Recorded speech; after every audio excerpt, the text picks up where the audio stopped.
Halo semuanya, perkenalkan nama saya Yolanda Mutiara dari kelas manajemen 22 gabungan dengan NPM 224111055.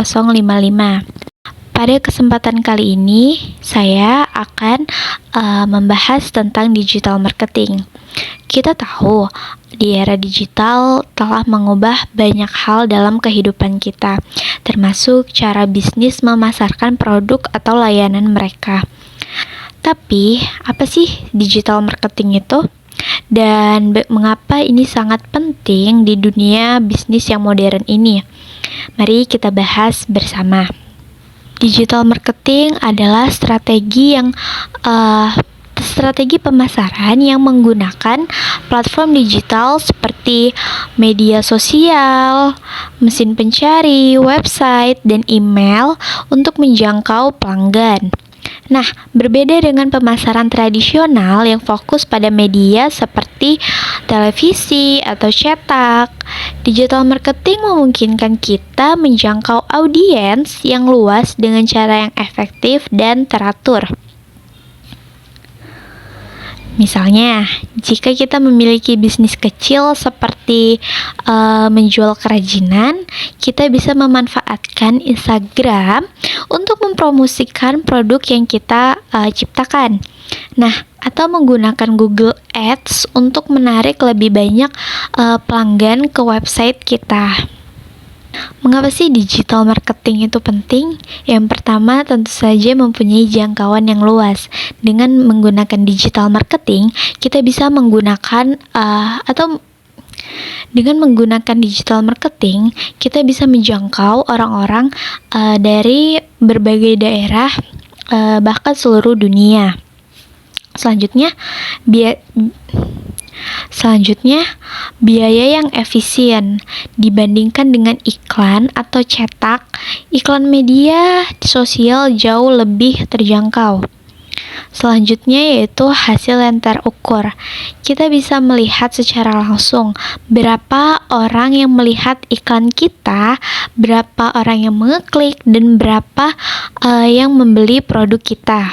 Contoh penerapan digital marketing yaitu sebuah kampanye digital yang dilakukan oleh sebuah brand fashion lokal, dan mereka memanfaatkan Instagram untuk memposting foto produk, bekerja sama dengan influencer, dan menggunakan fitur iklan berbayar untuk menjangkau audiens yang lebih besar.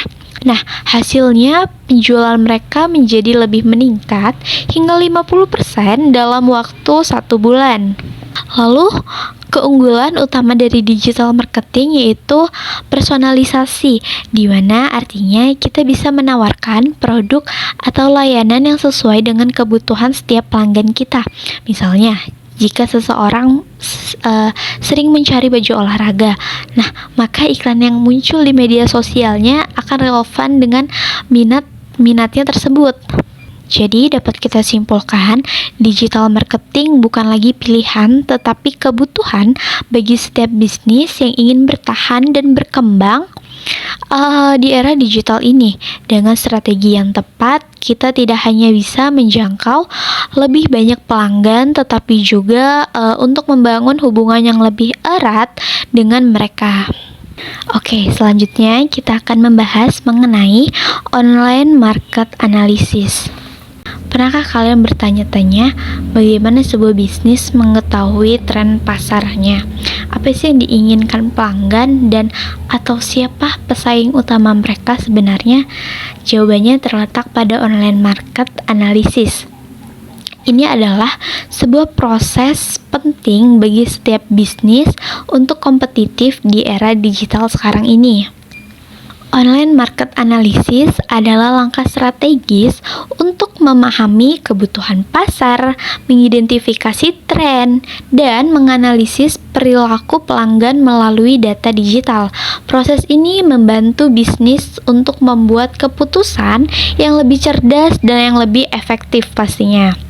Komponen utama dari online market analysis yaitu ada 4. Yang pertama tentu saja mengumpulkan data, di mana kita menggunakan alat seperti Google Trends untuk mengetahui apa sih yang sedang dicari oleh konsumen kita, dan kita bisa melihat ulasan produk atau komentar pelanggan di media sosial.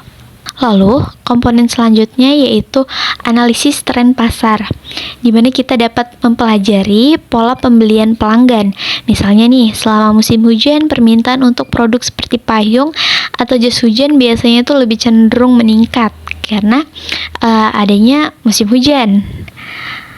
Lalu komponen selanjutnya ada menganalisis kompetitor, di mana mengidentifikasi strategi kompetitor seperti produk yang mereka tawarkan atau cara mereka memasarkannya. Kita bisa menganalisis dari hal-hal tersebut. Lalu selanjutnya yaitu yang terakhir mengukur peluang, di mana kita bisa menentukan apakah ada celah di pasar yang dapat diisi oleh produk atau layanan kita.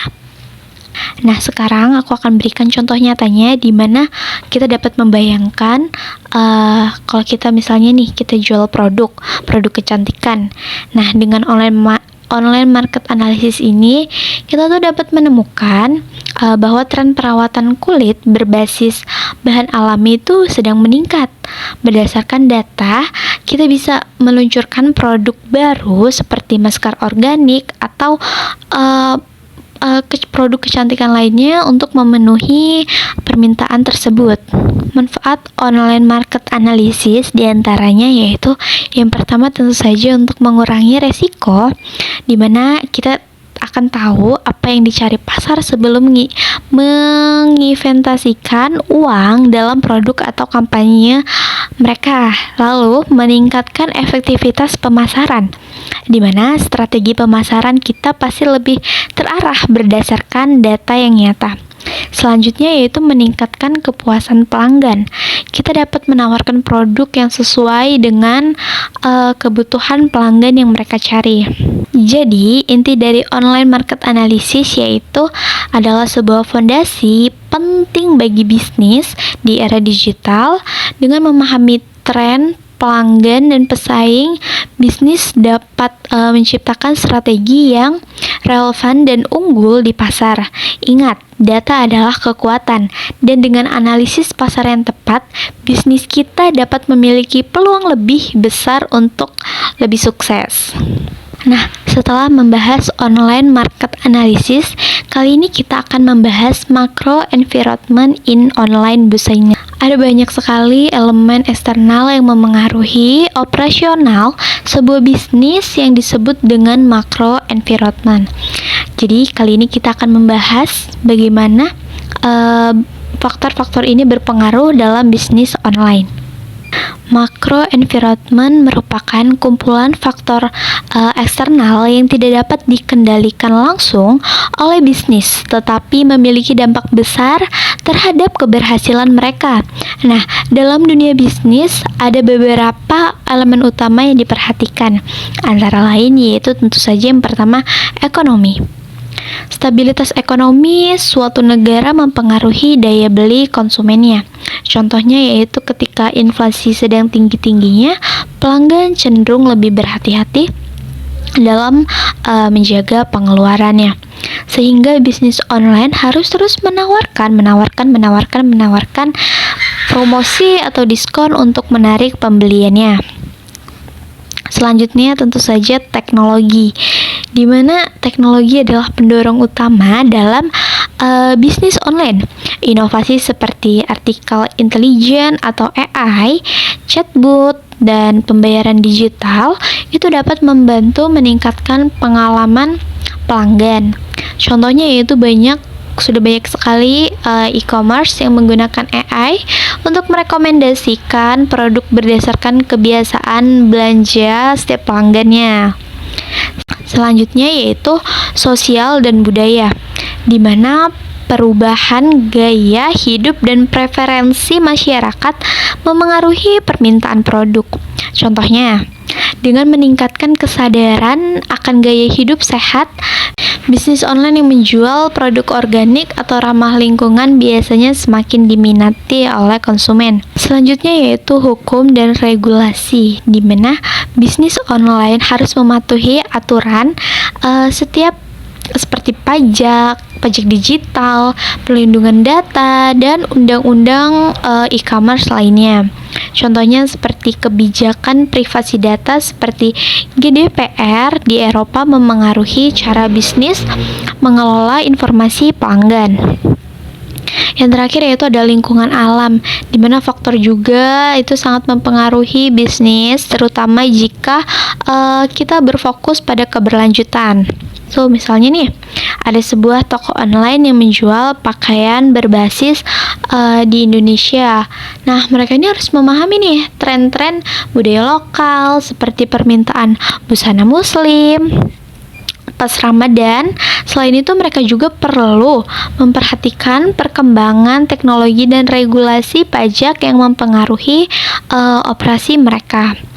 Jadi, kesimpulan yang bisa kita dapat dari video kali ini yaitu memahami macro environment adalah langkah penting untuk menjalankan bisnis online yang sukses. Dengan memperhatikan faktor-faktor eksternal ini, bisnis dapat beradaptasi lebih baik terhadap tantangan pasar atau kita bisa mengambil peluang yang ada.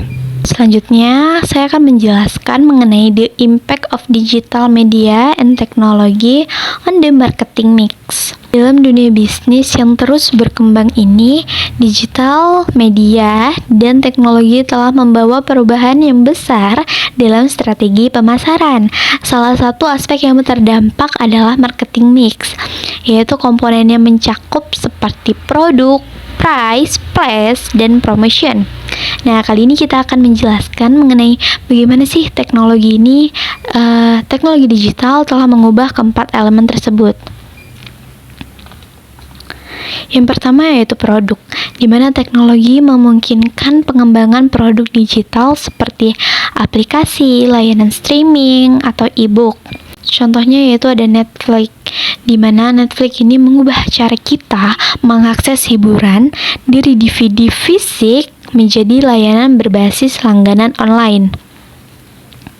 Selanjutnya ada price atau bisa disebut dengan harga, yaitu merupakan transparisasi harga menjadi sangat penting karena konsumen dengan mudah membandingkan produk di berbagai platform lain.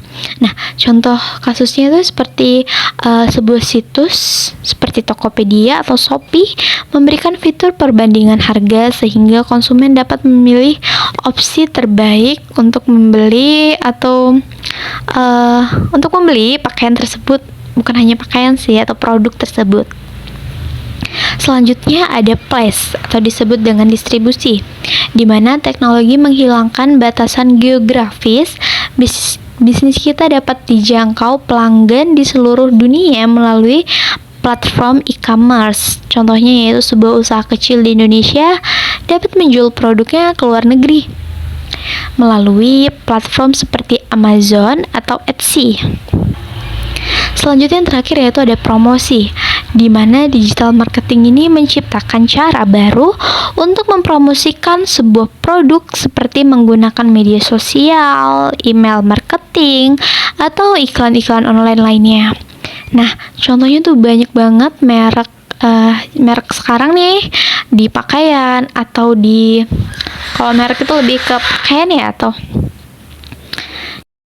contohnya itu ada banyak banget merek menggunakan Instagram Ads dan mereka tuh collab sama influencer untuk menjangkau audiens yang lebih luas.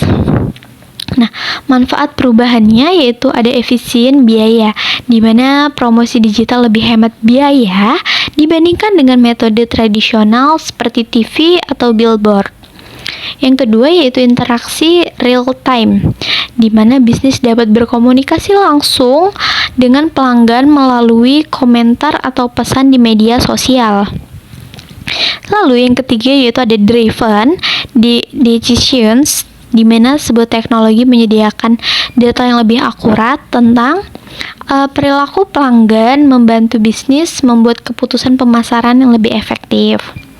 Jadi, yang dapat kita simpulkan dari materi ini ialah digital media dan teknologi telah merevolusi marketing mix untuk membuat pemasaran lebih terjangkau, terukur, dan berorientasi pada pelanggan. Dengan memanfaatkan perubahan ini, bisnis kita dapat terus berkembang dan dapat dijangkau oleh masyarakat di luar sana. Digital media campaign planning adalah sebuah proses di mana kita dapat merancang dan mengelola kampanye pemasaran menggunakan platform digital untuk mencapai audiens yang lebih luas dan terlibat dengan pelanggan. Nah, apa saja sih dan bagaimana cara merencanakan kampanye media digital yang efektif dan sukses?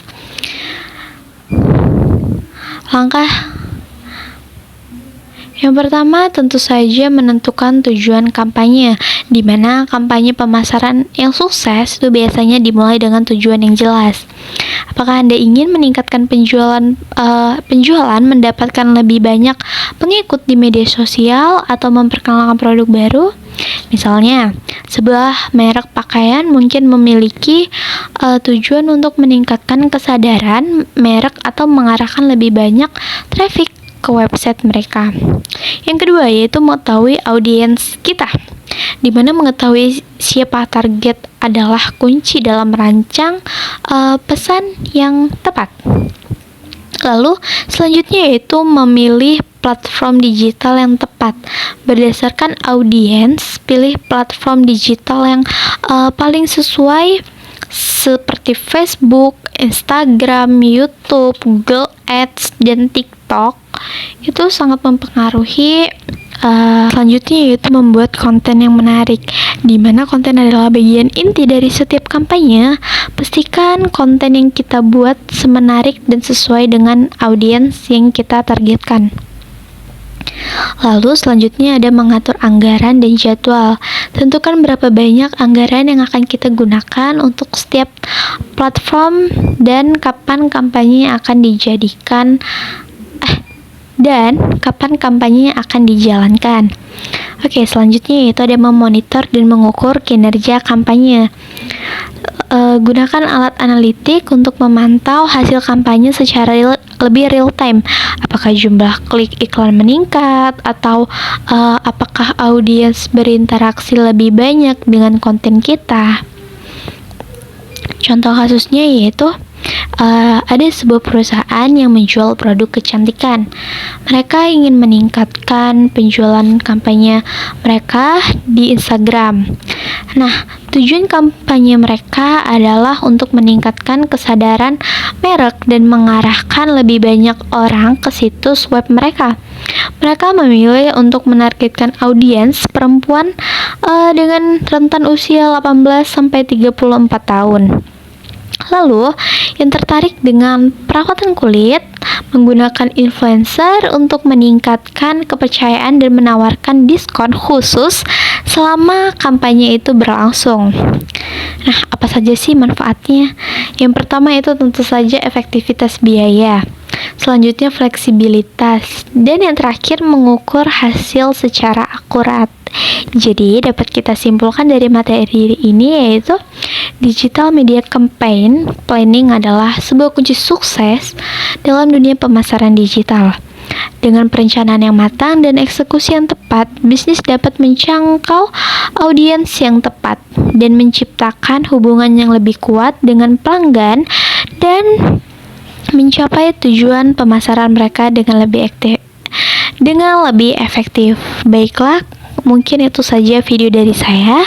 Saya akhiri. Wassalamualaikum warahmatullahi wabarakatuh.